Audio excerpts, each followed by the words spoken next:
Cool, we're rolling. That is in no way straight.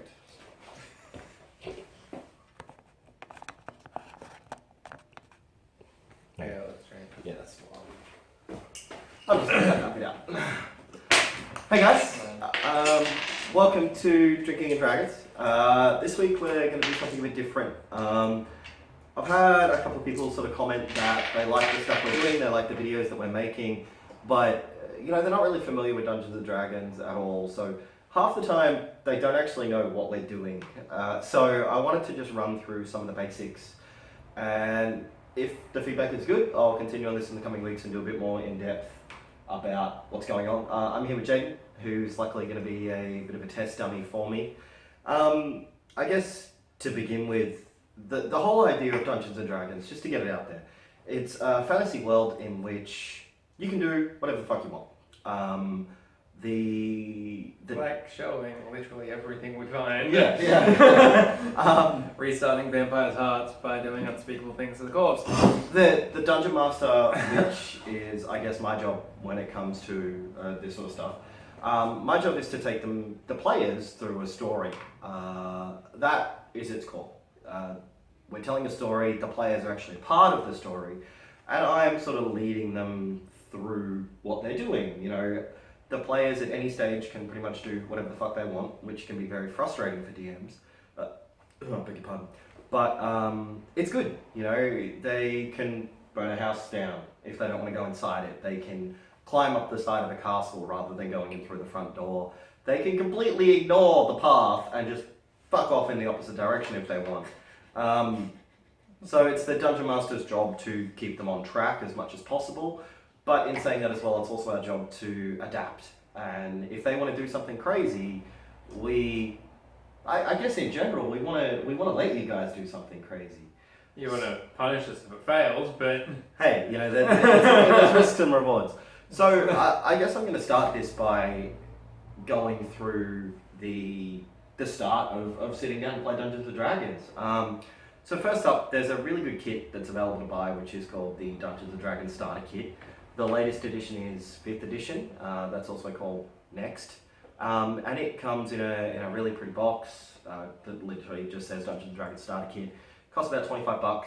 In that, you get a whole bunch of pre-generated characters. And it takes you through a campaign. This is the campaign. And that lasts probably, you know, you're going to get about 6 to 10 hours worth of playtime out of it. kidding, we got hours and hours out of that. Yeah, you guys. Mainly we didn't know what the fuck we were doing, but Yeah, you fuck around a lot. That's fine. So once you've got the starter kit, or once you sort of are watching some videos or whatever you happen to do, what you'll hear people referencing quite often is their characters. So the way the story works is you don't play as yourself in real life because you can't do magic. because we're boring. You can't do magic, you know. People suck. You can't swing great axes. Like, you probably could, but you don't really have access to it. Anyway, so yeah, they talk about character sheets. A character sheet sets out the rules by how your character would play. So there's what's called statistics, and those statistics refer to stuff like how strong your character is, how agile they are, how much of a beating they can take, how smart they are, how wise they are, and how charismatic they are. That's the core. So there's these 6 main stats. From that, players can then choose what's called sort of skills to go on top of that. So these skills are stuff like animal handling and medicine and how perceptive they are of the environment. What you'll hear us do is actually do stuff called skill checks. So Jaden, say you walk into a room. What's the first thing you want to do when you walk into a room? Normally either a perception check or investigation check. Yep. What you want. So say Jaden's going to do a perception check of this room. So perception just means what the fuck is in this room. What he'll do is on his character sheet, he has a perception score. So if you have a look on your character sheet that I've prepared for you at the moment. Thank you. Yep. You'll have a perception score, which is +3. +3. So Jaden will then roll one of his many dice. They come in different shapes and sizes, but for skill checks, it's generally a D20, which looks like this. D20. Yeah, it's always a D20. It looks like this. So he's going to roll this dice, add his +3 to perception, and then give me a value back. 2. 5. 5. So, in terms of skill checks, generally speaking, if it's something that's easy for the characters to do, it's going to be a lot smaller than something that's hard for them to do. So, perception checking a general room. If Walk he into the rolls- room, I would see the room. I wouldn't see anything. Yeah, you don't see anything. You don't Nothing identify anything special. special. Yeah. Now, if he'd rolled like an 18, for instance, I would tell him in detail what's going on. There's also rolling a 1 and rolling a 20 on the d20, on the 20-sided dice. If you roll a 1, you fuck up. Yeah, so if the way I run it... The specific rules are, if you roll a 1, no matter what sort of advantages you get, any sort of... so if you can roll advantages and disadvantages, which means you roll again, and take the higher or lower of the score. If you roll a 1, you fail. Yeah, you can't roll the other dice. Jaden walking into a room and rolling a 1, essentially he sees nothing. You know, something's shat in his face and he's blinded. I don't really run that way unless you're trying to do something ridiculous, and that's a house rule. So if the guys are trying to leap through the air and do a pirouette, Flips and stabs, and they roll a 1, I'm gonna fail them. If they roll in saying that as well, if they roll a 20, that always means, at least for us, and other people run it differently, if you run a 20, that means you've succeeded and you've gone above and beyond. So in the case of checking a room out, he'll get all of the detail for the room, plus probably a bit of something on top of that. So you'll see everything in the room, you'll see that there's a table over in the corner with some writing implements and a letter on it, and you'll also hear that in the next room, you can hear the sounds of a goblin rummaging around. Yeah? And that's perception. So I'm not going to go through every single skill. You'll hear the guys talking about them if you do watch our videos. So there's stealth, medicine, nature, all that sort of stuff. If you can think of it, there's a skill that covers it. And if there's not a skill that covers it, it's you my... can normally put it onto something Yeah, else anyway. it's my job as a DM to choose which one of your skills would cover it. So besides that, they've got, on the character sheet, they've got hit points. So hit points go up every time you level, and that's directly sort of when you take an attack. So if something attacks you, you'll lose hit points. If you attack something else, it'll lose hit points. They have speed, which is to do with combat, and I'll talk about that very shortly. Armor class, again, combat related. But if you can imagine, armor class represents exactly what it sounds like it does. It's how much armor your character is wearing. Among things. I was going to say, but that's more advanced rules, and if we get the feedback, we can go into sort of armor class a bit more. I was actually reading a thing the other day, and I think Strutter's mentioned it, and it's not your armor, it's how hard you are to hit. Exactly. And it is also your armor, so essentially if you have an armor class of 17, but a dexterity of -1, it's your armor. Which but is if rough. something This like is a my general basic. I'm Calm just down. saying, want to be specific, yeah. Your character sheet also lists sort of what weapons you have, whether you have a great axe, which I believe you do, how hard those weapons will hit. It's got personality traits, so a little bit sort of background about your character. General fluff and how your character plays. If you play to those strengths and to those weaknesses that your character sheet has listed, the DM rewards players for that. They get something which is called inspiration, and I will go into that at a later date. It also lists how much gold they have, and sort of other proficiencies that they may have. So, for instance, Jane's character here, he's good at playing cards. Completely useless, unless he gets into a card game, in which case... I can pull out my deck of cards and be like, hey, here's a set. Exactly. So the character sheet, really useful. This is what the characters live and die by. This is everything that forms them as a person. I also like to, on my character sheets, not many people do it, but they keep track of everything. Oh yeah, yeah, for sure. So I'll keep track of where I've been. I keep track of how many certain things I kill, just bits of fluff like that that my character would do. Oh, FYI, fluff means sort of just general sort of building. Nonsensical stuff. Yeah, stuff that doesn't matter really to anything, but it fleshes out the history of your character that you're playing. Makes it feel a bit And real. it fleshes out the world as well. It really helps with your imagination and getting into the zone. I think at least. I like fluff. Fluff is great. Fluff's awesome. So that's the character sheet, which is good. I've given Jaden one of the pre-generated characters from the starter set. The next, I guess, big part of Dungeons and Dragons that you'll see a lot of us doing actually when we do our encounters is combat. So combat is where there's an enemy, yeah, and the players are trying to kill it, generally. Right? There can be other situations, but... Do we ever not? I Yeah, think Martin does a couple times where we're just like, we can kill it. Like, I'm sure there's a D&D group out there somewhere that doesn't murder everything on first sight, but for you guys, you definitely... They don't play D&D, right? So, I'm just going to run Jaden through a very quick combat, and we'll explain what we're doing as we go. I think that's probably going to be the easiest way. We don't take the time to stop and do that during... Shit. during actual fights, so we'll go through it very quickly. At this stage, Jade, you are in a dark room. There's nothing really in here, and you can hear a goblin in the next room. What do you want to do? I rolled a 5. I don't hear the goblin. I don't even see the Wait. You hear the goblin, there's another room.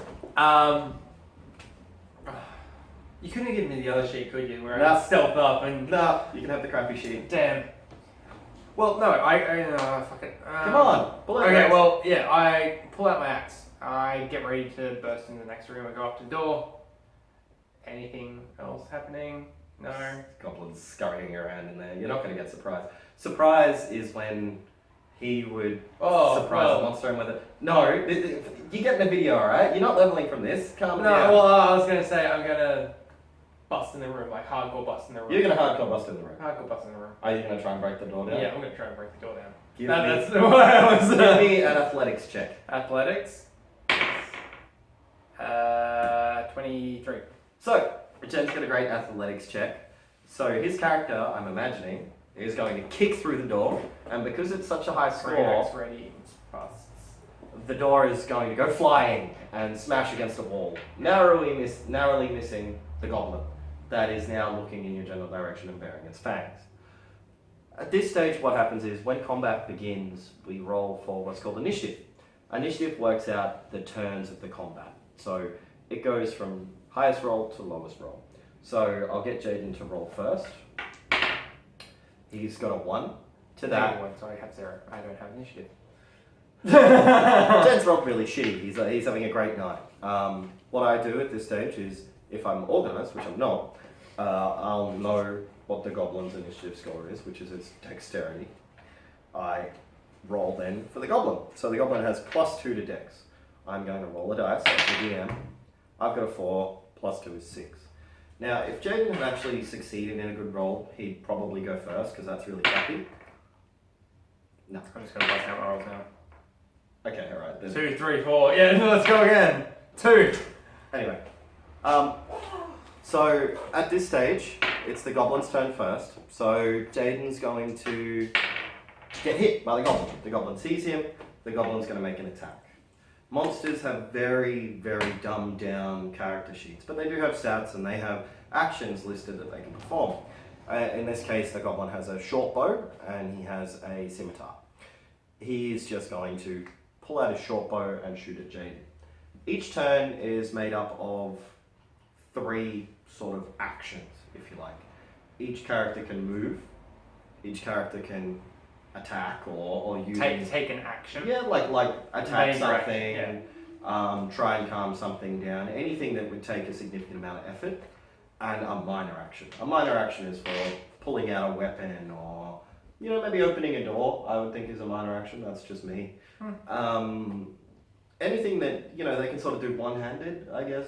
That works. I actually really like that. That's roughly how I play it. But again, that's up to your DM's discretion. That being The said, goblin- javelin's one-handed. The goblin is going to pull out his short bow as a minor action, and then he's going to move 10 foot away from Jaden. And then he's going How close to... was he? He was in the middle of 10 foot. I didn't describe the room very well, but this is. Well, I didn't. I'm teaching. I didn't get a perception check of the room. Well, my exactly. passive You perception just was- bust in, man. You could have. Passive perception was 13 anyway, so Whatever. I've passively seen it. If I was a good DM and I really cared, I'd draw the room for him at this point. But you know, Don't really give a fuck. It's a you'll, room. you'll be fine. Standard room. The goblin's pulled back a little bit, and he's going to aim his bow and take a shot at Jaden. So to do that, I have some statistics here. So his ranged weapon attack is +4 to hit. First up, I roll a d20. I get an 18. I add 4, so that's 22. And we compare that to his armor class. So Jaden's armor class at the moment is 17, I can see. That means that because my attack beats his armor class, the goblin's attack hits. I then have some information to read here that says I hit for 1d6 plus 2 piercing damage. I get my d6. I roll that, I get a 3. Jaden takes 5 damage. Now, normally he would write it on the character sheet to indicate that he's taken 5 damage. This is one of the starter sheets, so please don't. Okay, fine. You're on 7 health, buddy. My turn is now ended. There's not much else the goblin can do. So it's Jaden's turn. I bust up in that bitch with a great axe. So you're going to run up to him, Run up, take swing. take a swing. Jaden rolls his d20. 7 plus 5. 7 plus 5 is 13. That's less than the goblin's armor. So Jaden, Doesn't hit. your attack misses. Very simple. There are also other abilities that Jaden does have, but we can explain that in a combat video later on. I No, think. well, I was probably going to do it. Oh, okay. If you've got something. No, you can use, yeah, fuck it. I use one of my abilities, Second Wind. I get to use that as a bonus action. So you get one bonus action a turn. one bonus action per turn. It operates sort of as a fourth, I guess, thing that you can do, but they're not very common. Specific, so- very specific. Yeah. As such, I get to roll a d10 plus my fighter level, and I get that back in health.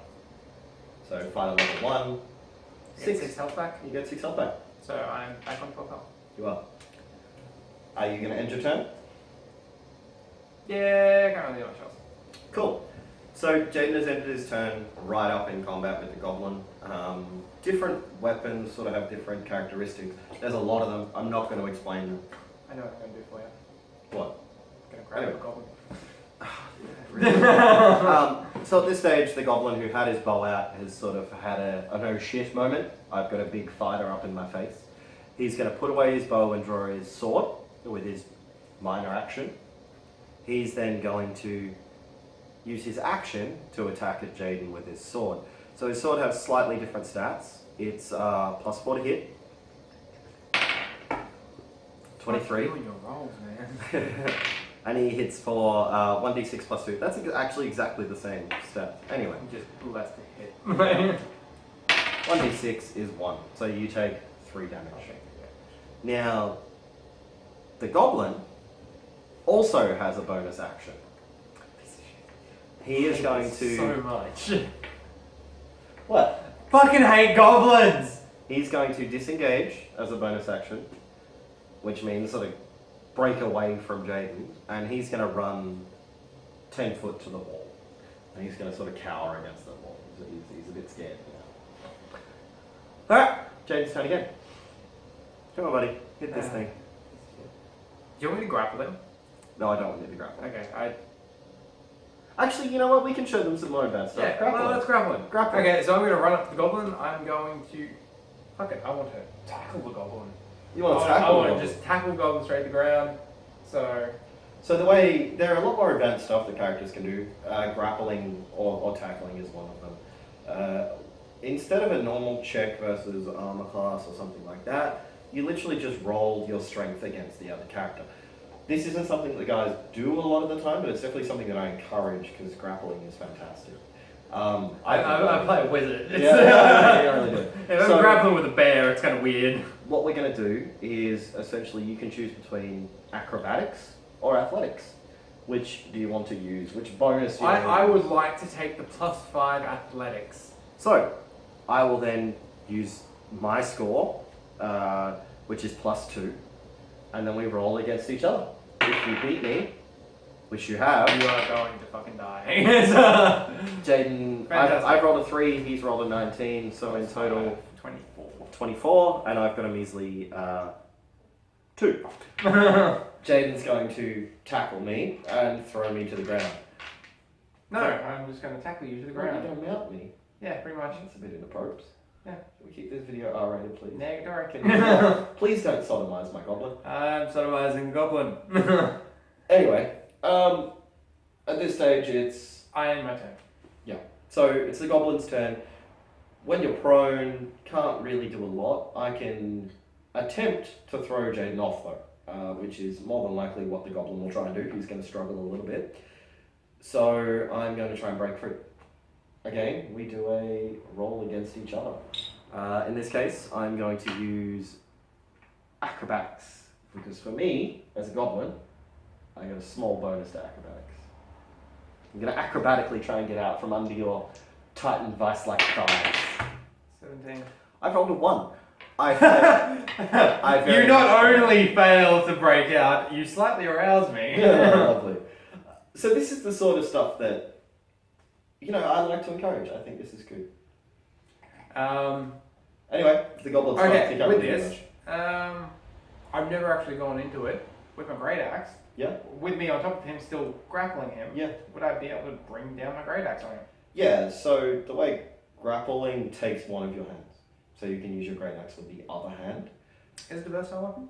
I believe it is. We can double check this after. For the purposes of this video, it is. Okay. Instead of 1d10, a 1d12, 1d12. I'm going to give you 1d10 though, because you can't swing it with as much force. That is a situation where the DM has made a decision. Some players don't like it when the DM makes a decision that's not in the rules. Deal with it, alright? That is my power. So roll a d10.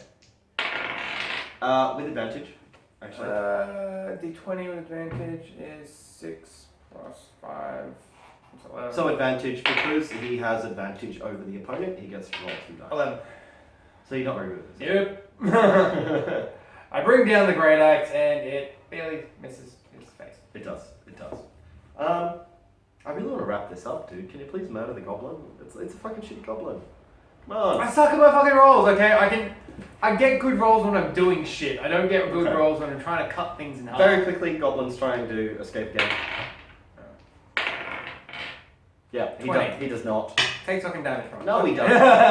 And that's all the goblin can do. So at this stage, Jade's Jaden... going to go back and forth until something happens. Normally we'd have a lot more players that can come up and say, throw a boot into the goblin. Any kinds of things. Piss in the goblin's eyes. For instance, you could pick up the goblin and throw it out the window. Yes, I could. With a rope around his neck and instant kill. Just kill the goblin. Kill the goblin. Please kill the goblin. Please, advantage. One shot, isn't it? 9, it's 14. I hit it anyway, but 17. There you go. It's hit. 21, you hit it. Now Jaden rolls D10. D10 to work out his damage. 10. 10. Plus 3. 13. In that situation, Jaden's done what's called a crit. When you roll a 20, like the highest number on the dice on an attack, whether it's on the accuracy I thought it was only or on the I'm pretty accuracy. sure it's on the damage. No, I think it's only the accuracy hits. Well, I am wrong. It's just the accuracy. I'll have to check that. I seriously thought of it. This sort of banter, it's great. Anyway, Goblin dies. Jaden is victorious. No, it doesn't fucking matter. It's fucking. That's how combat works. It's a little bit tedious when the guys are really fucking up their rolls. But to counter that, I have an amazing tool called the DM board. So you'll see me occasionally use it. I'm using a laptop at the moment, so it doesn't really work so well. What the DM board allows me to do is hide all of my shit so that the players can't see it. And I'm a pretty naughty DM. I want the guys to succeed in what they're trying to do. I don't want them to be stuck there for 3 hours trying to kill. Hey, oi, DM privileges. You want one? Go buy one. I don't like the guys sitting there for an hour trying to kill a zombie that keeps resurrecting itself. When I roll behind the DM board, they can't see the results. And it's a little bit dodgy, and you normally see me look at the camera and look a bit shifty. The guys are busy arguing with others, so they never notice. when I do a roll, I can fluff it. The guys can't see. And I really don't do that very often, and it's not something I'm super proud of. But if they are smashing their heads against the wall for an hour or two, suddenly they'll defeat it, you know. And how did we just kill it? Like, what the fuck, man? That's We not, thought it had like 500 health. Leave it on 2. that's not something that's in the rules. It's not something that anyone's going to find. It's something that I do.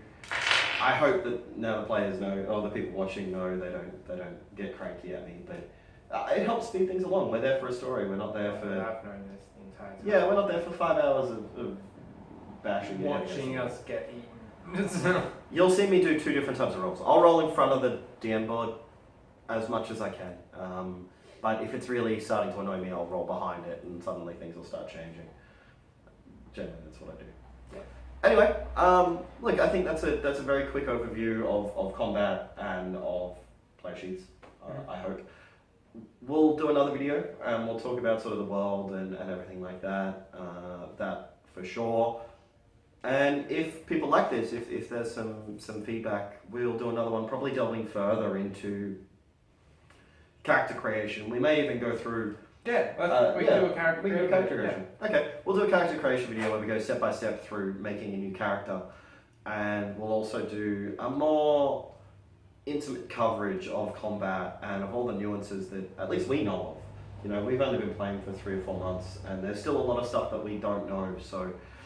Can't crit on damage. Yeah, apparently you can't commit that. But there again, no. You could damage, right? No, I was really. Although that would make it really overpowered, I think. Yeah, I was really. I don't think like we crits can because I'm just like, hey, spell some crit. Anyway, thank you so much for watching. We're gonna go out and continue getting drunk, and I hope you have a great night. And I just really want to say thank you so much for watching all my content. I was putting it up just because I wanted to. Shits and gigs. Yeah, you know. People won't watch this. But oh, cool! People watch this. You know, apparently we're getting something like 150 people watching our videos at the moment, and that is just insane. So, thank you so much. As usual, feel free to like and comment and share. And if you have any feedback or you have creative ways for Jaden to die, please put that in the comments, and we'll try and make it happen. Thank you so much. I've already died once. Say goodbye to the people. I'm not going to say goodbye. They're going to get me killed. You'll be fine. Bye, people. Peace.